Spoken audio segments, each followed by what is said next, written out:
to our show. I'm AJ Dean with Film Talk with AJ Dean, and I have my fabulous guest, co-host, Paul Vato from Las Vegas, comedian, actor, business owner. Hello, Paul. It is wonderful to be here. I'm loving this. I'm loving our series. We're meeting so many interesting people that we only know from other social audio platforms, but now we actually get to see them face to face and spend some quality time with them. So thank you for even allowing me to be a part of this wonderful program. Thank you. Thank you, Paul. And we have an incredible show tonight. I'm telling you, we have one of the best actresses in Los Angeles. She is Maray Ayres, and she is got a wonderful movie she's going to talk about, Traces of Memory. Hello, Maray. It's lovely to see you. I'm excited to be here. I'm dressed from the waist up. I just want you to know that. Okay. That's all that's needed. That's perfect. And let the audience and all your fans guess and be, in suspense of what else you have on, right, Maray? Okay. Got my water. Okay. Hi, Paul. Hi, sweetheart. Hi. Oh, AJ. So good. It's so good to see you. We're so happy. We're going to jump right into it. Is that okay? Let's go. Let's do this. All right. So we want to talk and promote your movie, Traces of Memory. Can we talk about that? And there's a picture here of you winning an award. Can you share with us a little bit about that? Well, we actually did this film 5 years ago, but we had to go back and do the ADR because the weather was the third star of the film.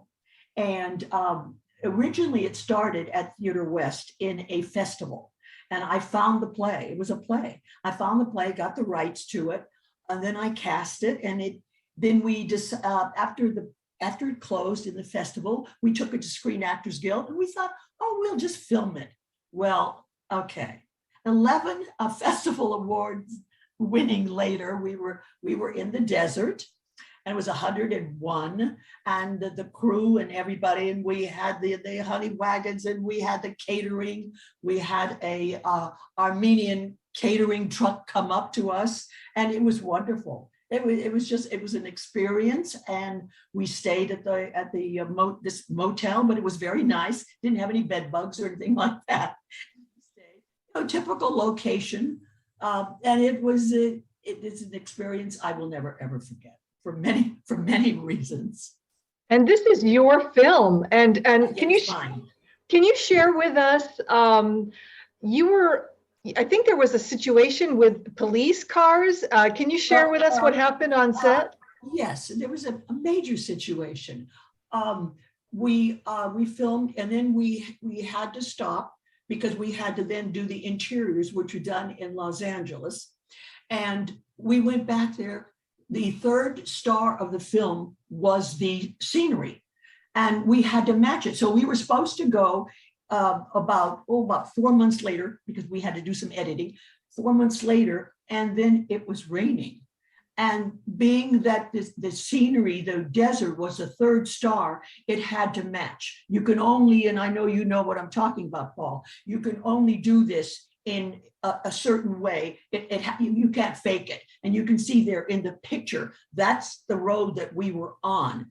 And wow. that picture that you see there, that was taken at 6 o'clock in the morning. And what happened, I was all, really looking pretty bad because I'm kind of a loony bin in person too, but in this film also a little deranged, shall we say. I had a knife in my hand and I'm standing like this, and it was 6 o'clock in the morning. So we only had one security police. We should have had, would have had two. But we wanted to try to keep the budget down a little bit. So we had one. Huge mistake. Anyway. I'm there in the desert alone. The producer is over because it was freezing cold. It was 102 later, but the producer was behind the bush. And I said, Maray, it's going to be okay. And because I'm out there alone, but a couple of cars did go by, and I'm standing, in position because the filming truck was way up this way and coming toward me. And I had to freeze my position and just freeze it. When they went by, Okay, and then they came back the other way. Well, in the big, long distance, you guys, I see all these lights. And I went, oh, that's interesting. I wonder what's happening here in the desert at 6 o'clock in the morning, because everybody else was at the holding house. Okay, everybody. So there was just the director and then the truck, the crew, in the truck, the camera, and myself. My co-star, the other actress, she's back at the holding house and enjoying herself in this little dress. And these lights keep coming and coming, and oh, something must be going on. So I look behind me and I don't see anything going on. And they're about 8 feet in front of me, 4 sheriff's cars. And I'm like this with the knife. Oh my gosh. I'm looking and they all get out. Now listen to this, you guys. There were 4 of them. There was 8 of them, two. And 4 got on their, down like this with the gun pointed at me like this. The other 4 were standing pointed. And the big megaphone said, lady, drop the knife. Well, in my acting mode, I said, I'm an actress and they came toward me. And then in the bushes, the producer who was there holding the coat said, Maray, drop the knife. And that's when I realized, oh dear, they don't believe me that I'm an actress. So I dropped the knife. They came at me like this, hands behind, put me in the car. And we didn't have a permit because we did for the film, but this was the retake, and these were some of the dubbing and other things that we had to do and to catch this atmosphere. And so I was in the car. They went up to the director and the crew, and they had to show proof that we were filming, that I wasn't some deranged killer out there with a knife. Yeah. Wow. And this is what happens. I see how I am right now. I'm up and oh no, I was like this. Oh, wow. Yes, it must have been terrifying. Yes and no. Your whole being goes into another mode. And I was just very calm, sat there in the car, very calm. And the officer puts his head in there, and he was not nice. I said, sir, I'm an actor. This is a movie. We're making a movie. And he didn't quite believe me, So then they went and talked to the director, and they had to show footage from the camera. Paul, they had to show footage to prove that this was real. And they did. He comes back and said, next time, get a permit. This goes on everywhere. We had major permits. We were out of town in the desert, a couple hours out of town. And we had major permits, but this was just some pickup shots. Why should we pay all that money for these permits? And I have friends who've made a lot of films, and they scoot here, they scoot there, and they scoot here. And then in the film, you'll actually see it. You'll actually see the cars, you see the lights, you see them, you see the 2 people walking me, and I was catatonic, and I had to film a lot of dialogue the rest of the day. Wow. And I was calm, like nothing happened. It hit me 3 days later. Wow. Yeah.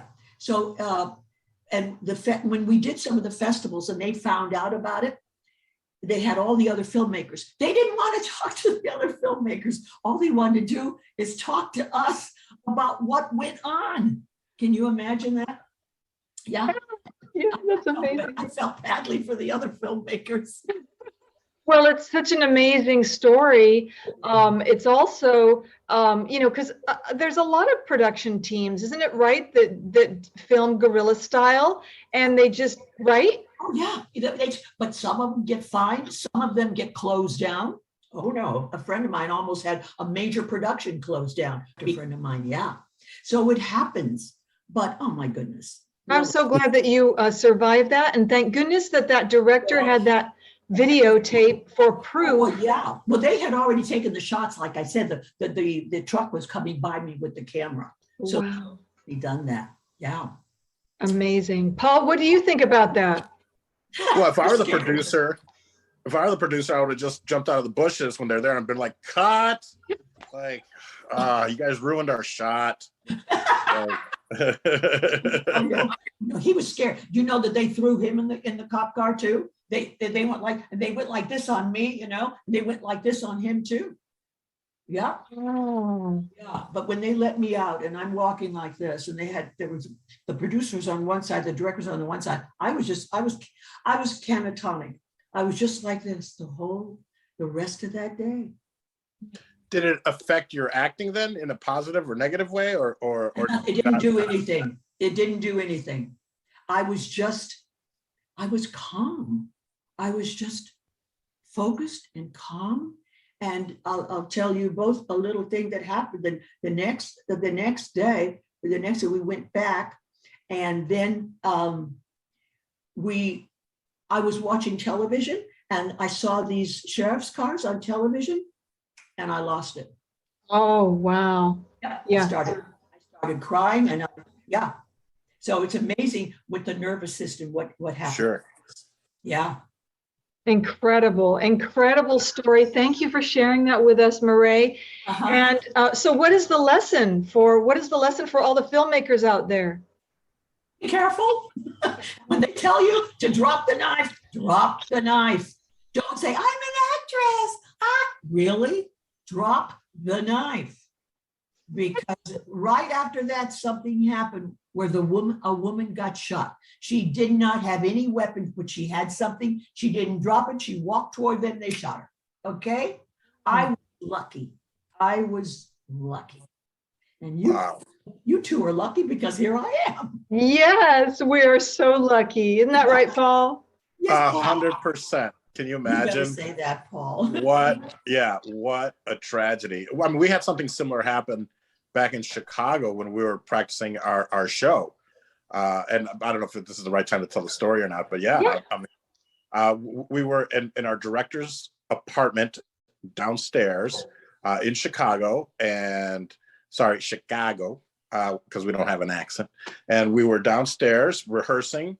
And it was so ironic or coincidental, I should say, because the scene that we were filming, that we were practicing for a stage show, it was with Salsation, our Latino improv group. It was basically, and maybe we're just practicing. I don't even know. I don't even know if it made it into a scene, but Eva Rios says, freeze, or I'm going to shoot you, or something like that. And then 5 seconds later, the door opens and it was two Chicago cops. And I can't remember if they had their guns drawn, but they must have, because they heard freeze or I'm going to shoot you. They opened the door and we're all standing there because there's nothing in our hands because we're rehearsing improv, you know? Right. And Ava, and I don't know, she's Puerto Rican. And so she's very loud, not this stereotype. So she was like, freeze or I'm going to shoot you, something to that effect. And literally 5 seconds later, the door swings open, and we were mad at the director. We're like, "Why didn't you freaking why isn't the door locked?"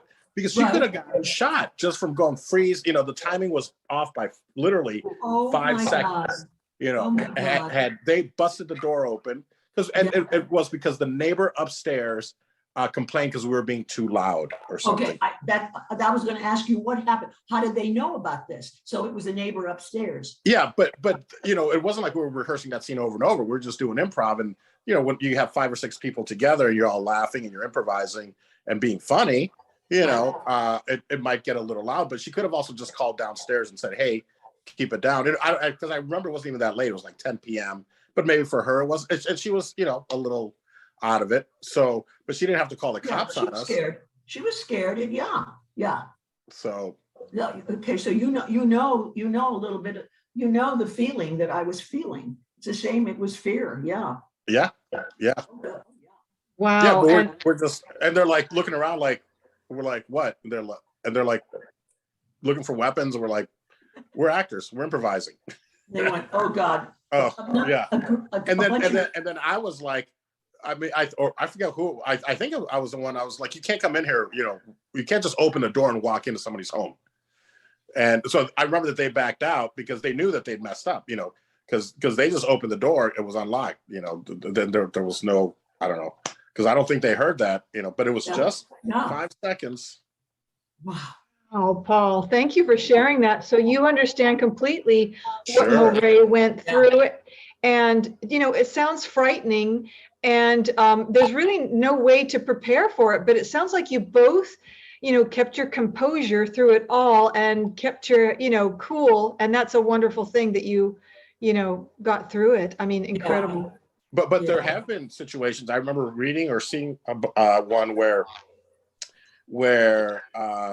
there were military people doing military exercises with not with live rounds, you know, with their weapons not loaded, but they were doing military exercises, and somehow cops heard about it, so they came. So the military people think that the cops are part of the exercise, and they were in a standoff with them. I think they shot some of the soldiers because they didn't know, the cops didn't know that these were unloaded weapons, that they were in the middle of an exercise. And I remember seeing that and going like, oh my God, can you imagine? Because the soldiers are doing their job, you know, they're training their job. You know what?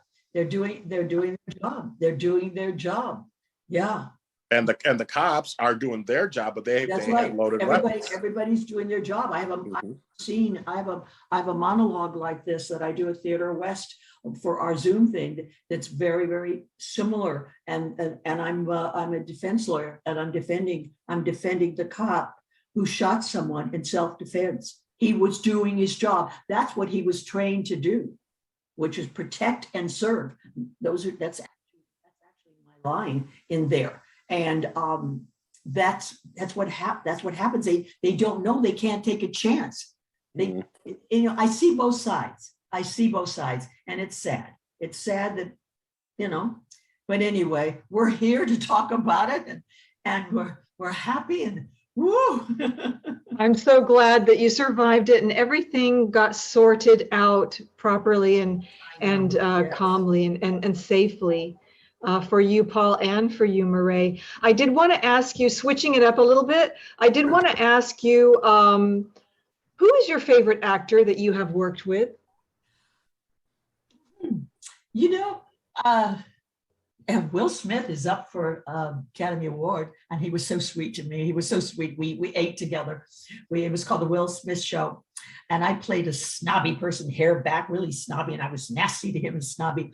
But you know, my favorite person I ever worked with, really personally, was Brian Dennehy. And when he passed, I put all his picture and everything. He was so sweet to me. I played a homeless person, and I had a great role, you know. I mean, I didn't look too good. Anyway, he was so sweet to me. He took the time and he talked to me because I had a couple scenes with him. And I would say he's my favorite person that I've ever worked with. And there for a while, and my name was Ruthie, I would send him little notes, but I couldn't send it directly to him, so I'd send it to his agent. He'd send me back little notes. I go, you know, happy holidays, love Ruthie. Yeah, really. Yeah. Yeah, That's such a wonderful share, isn't it, Paul? Yeah, it really is. And you know, never having worked with him, but always admiring his work. I'm glad to hear that, because it's nice to hear when people that you admire their work, and they're wonderful actors, and they turn out to also be wonderful human beings. And physically imposing, you know? Yeah. Imposing. Because I'd only seen him on the screen, and when I met him that day, I went, whoa! I said, "You're a big guy, aren't you?" I think that did it. It broke the ice, right? Oh yeah, it broke something. Well, cheers to that. And I wanted to also ask you, well, actually, I wanted to announce to everybody that you're also a celebrity dog trainer. Yes. Isn't that right? And yes, I am. I've had some wonderful clients, and you know, I'm on this show, so I can name drop, right? Am I allowed to name drop? Please. Okay. One of my favorite clients was Bruce Springsteen, and he would always come from the gym, and his wife Patty, and they had a dog that I actually called her one day and said, "Can I have Cody?" and it was a black a shepherd, black something a shepherd. But anyway, because Cody was not that well, and I fell in love with Cody, and Cody fell in love with me, and I would go to their home, and the guards all knew me, and he was so sweet. So when I made my Maray's Kiss Method, obedience dog training and safety drills that sold on Amazon.com, I wanted his dog to be in the video. And Patty called me and said no, because they didn't want the publicity in the eyes. I could understand that. And another client of mine was Mrs. Bob Hope. And I never met him, but one day he drove by over in Toluca Lake. He drove by and she goes, "Oh, there's Bob." I went, "Hi, Bob." and I was there with Baxter, little poodle. And so I wanted Baxter to be in there.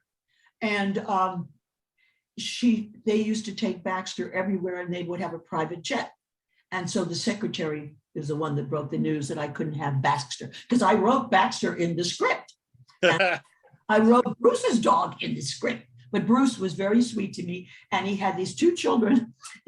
They're older now, but I had these doggy biscuits, homemade doggy biscuits. And Maray, I want a doggy biscuit. Can I have a doggy biscuit, Maray? And one day I told Bruce, "I'm feeding your children doggy biscuits." Oh my goodness.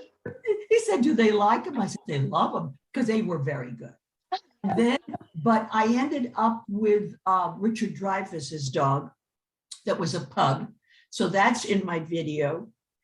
And Mr. Blackwell, I don't know if you guys know him. He was the best dressed, the worst dressed. Yep, of course. He was in my video. I wrote his dialogue, and he said to me, he took the thing like the script like this, I got one over here. He said, "I don't use this. I ad lib." I went, "Okay."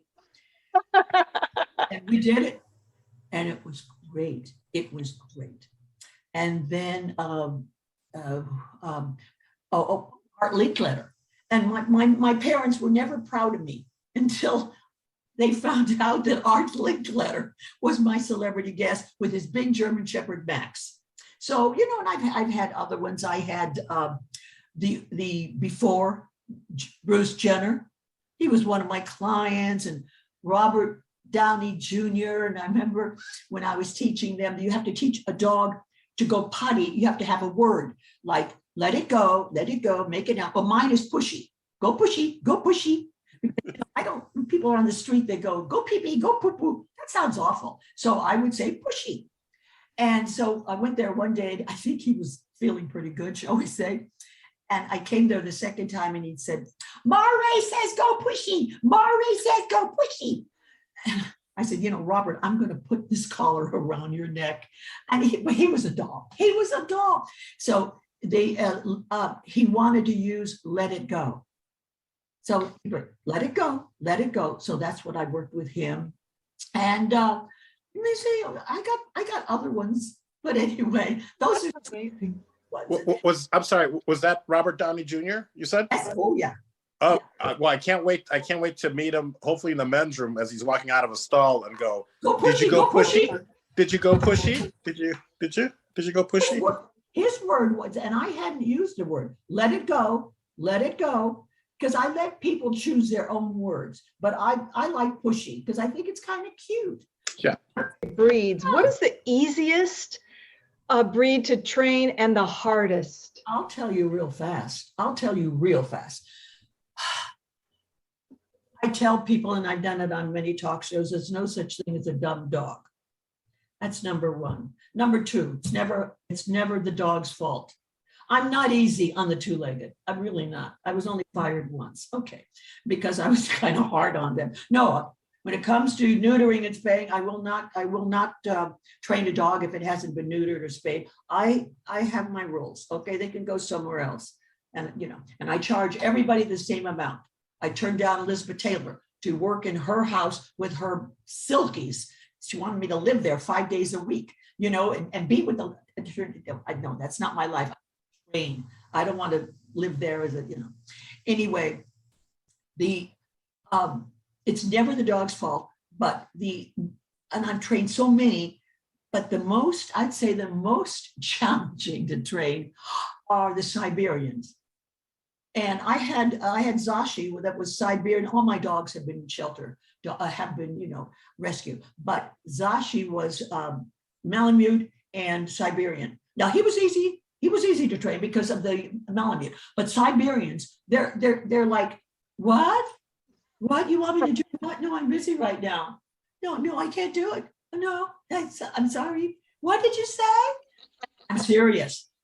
In order to get their attention, you have to take their little heads. Look, I'm talking to you. Hello. Yeah, I'm serious. No, they're out of their tree because I teach dogs how to do the treadmill. And I had one dog that I don't like to train. I do not like to train a border collie. I do not, because I don't like to train a dog that is smarter than me. I had one border collie, 10 minutes, did the treadmill. I had a Siberian, took 8 sessions for me to teach that dog how to do the treadmill. Does that tell you anything? Oh, yes. And Maray, weren't you in bed with training a dog? Well, I was in bed with a woman because what? I'm sorry. Could you slow down with this story? No, Paul, I was. No, seriously. I know. Go on. Behave yourself, Paul. Behave yourself. It's hot in here. No, what happened was the dog jumping on her bed and in her bed with her. Oh, okay, got it. So what I said was, here's what we're going to do. Being an actor, I'm able to do enactments, okay? So I said, you get into bed. She was this old lady, oh God. So we got her, sure enough, the dog jumped on the bed. So I did the drill. To make a long story short, by the time I walked out, the dog no longer jumped on the bed.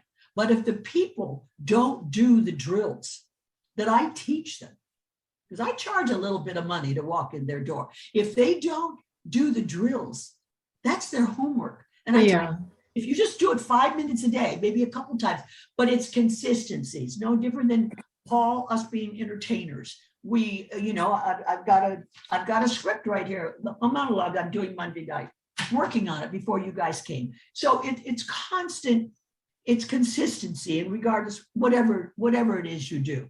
So I give them their homework. And one other thing, they can always call me and I'm there for them. And I don't charge for them. And I do charity work for the homeless. I do charity work for dog trading. And if a person has neutered and spayed and they've rescued a dog and they need me over the phone, it's a service I will. I'll give them 20 minutes, a half hour.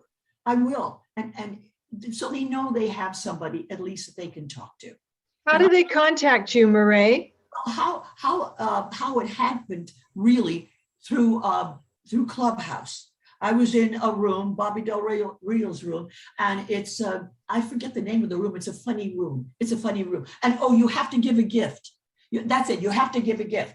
And my gift was, if anybody has a dog, I can help them over the phone. No, I can't do the sit, stay down, come heel with the leash and show them how to heel and all that stuff. But I can help them. And I had a guy who was one of the head improvisers back in Chicago. Oh my God, I taught him how to do the out drill. That's when you put something like this in front of a dog and they will not take it. You say out, they won't take it until you go, okay. And that stops the dogs from eating when you have a party or something, eating from a person's hand. And I don't allow anybody to, hand feed my dogs when they come for parties or anything. No, but so I've had a few people, and then I say, call me back, give me a progress report, and they do.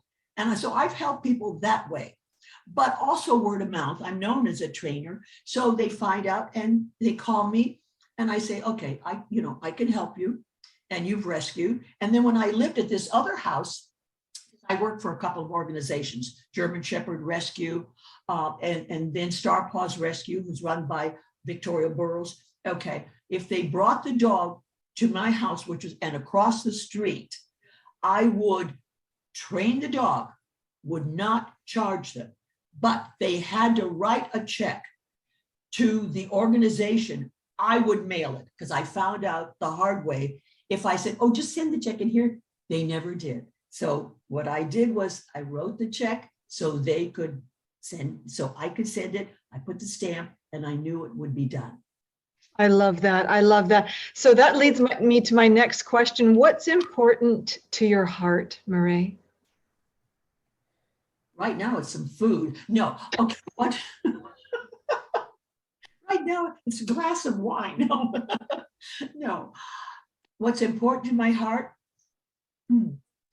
What's important in my heart is what I'm doing now with my spiritual life, which I've been in law of attraction, which is Esther Hicks for 13, 14 years. And I speak on 2 Zoom rooms for my law of attraction. And it really is, what means more to me is how much love can I give out? I'm not being Pollyanna. I'm being very, very honest. That didn't hit me until 3 years ago, when I went through a very traumatic situation where I lost the greatest thing in my life, okay, which is my husband, went to heaven. I don't want to make everybody cry here, but that's okay.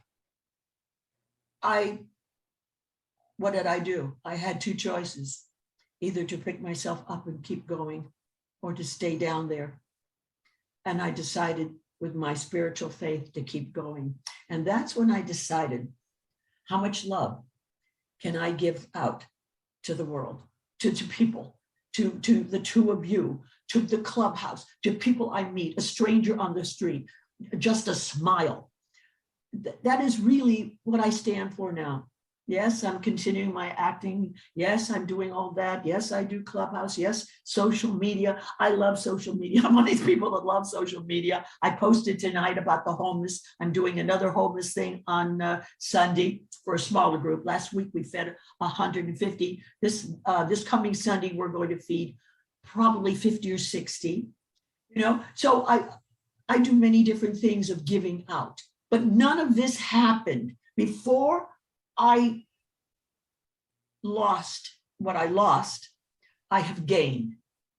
So I thank my husband. I'm getting a little emotional. That's okay. I thank my husband for that. Yeah, it's incredible. He gave me a gift. It's an incredible story. It's so beautiful, isn't it? And we're so sorry. We send you our condolences, but Maray, it's a beautiful story that you are continuing the love, and we can feel that. Isn't that right, Paul? 100%. And everything Maray says, you know, I can attest to, because that she exudes everything that she said, you know, the love, and I feel it through Clubhouse. And I think maybe because it's an audio only app, it's even more honest. It's you know very what? transparent. Paul, you know what? I spoke about that. One of my friends asked me about that. And I said, Facebook, Instagram, Twitter, you can be. But Clubhouse, yes, the first time you're on the phone, you can BS, okay? If you hear a person over and over, you really know who they are about. That's how I got to know AJ. That's how AJ and I became friends, through that, you know, and the love that we had for each other.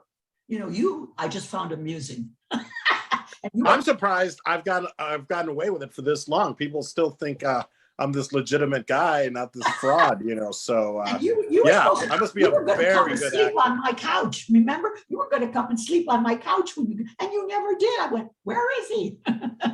I still will. I forgot what happened with that project, but I appreciate the offer, and I will take you up on it. If anything, I would just love to meet with you and break bread and have a cup of coffee or wine. Wine also, I'm good with that. But I can't wait, because you exude all this love and energy. You know what the world needs now: this positivity. And you have a beautiful voice. You're a great singer. Yeah, you know what? That's another thing. I hadn't vocalized for 2 years. I've been vocalizing now for 3 months, and I was hoping to get in this cabaret show at Theater West, but it had already been cast. But I don't care. I'll be in the next one. My voice is there now. because I'm legit singer. You are legit, and you played. Is it? I'm forgiving. And you play the drums also? Is it the drums? Oh, I'm a or? snare drummer.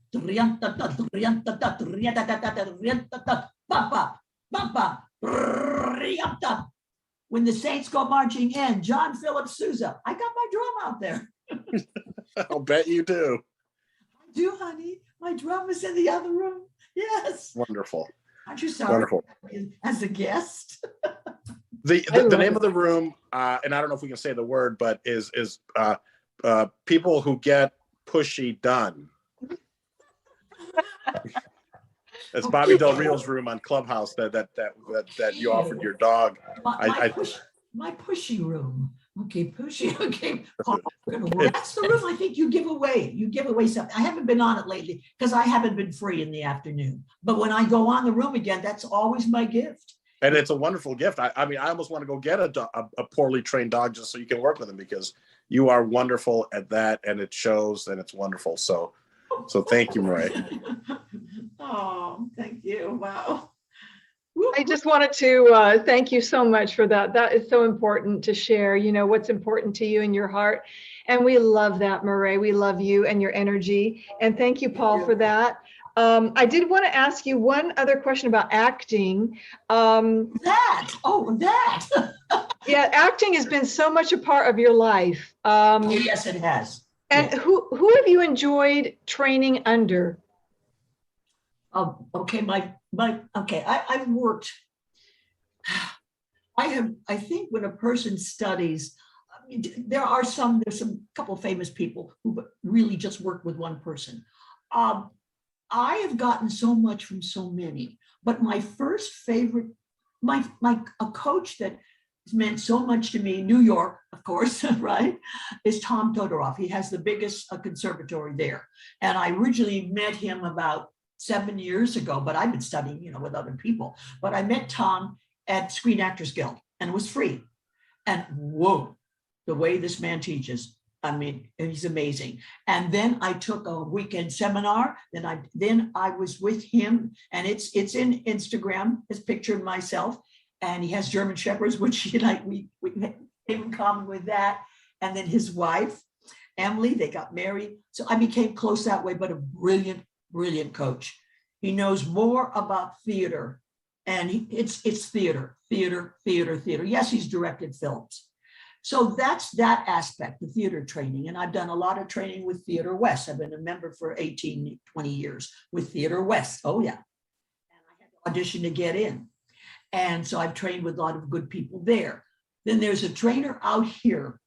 She's become very well known, and we've become dear friends also. Her name is Amy Linden. She does not teach acting, and she says she is not an acting teacher. I disagree. She is. But she teaches how to audition. There's a big difference between auditioning and you're on the job. When you're auditioning, you're in a room, and the right now it's all self-tapes, but I'm in my room, there's a backdrop behind me in my other room, and there's a camera. I have to create the environment. So when so the difficult and most challenging part is the auditioning. So she teaches you how to make that space your reality, your environment. So Amy teaches that, and she teaches how to book. She's a booking coach, and her 15 guideline is amazing. And then I've taken from a wonderful woman who also became a dear friend, is Kimberly Jensen. She does everything. She does cold reading. She does improv. And I've taken many improv. I'm a student of Second City. I've taken many of their courses. So an actor, in my humble opinion, is no different than a doctor. They always have to be studying your craft. Study your craft. I'm working on this monologue. The next week I made a new one. And then I'm vocalizing almost 7 days a week.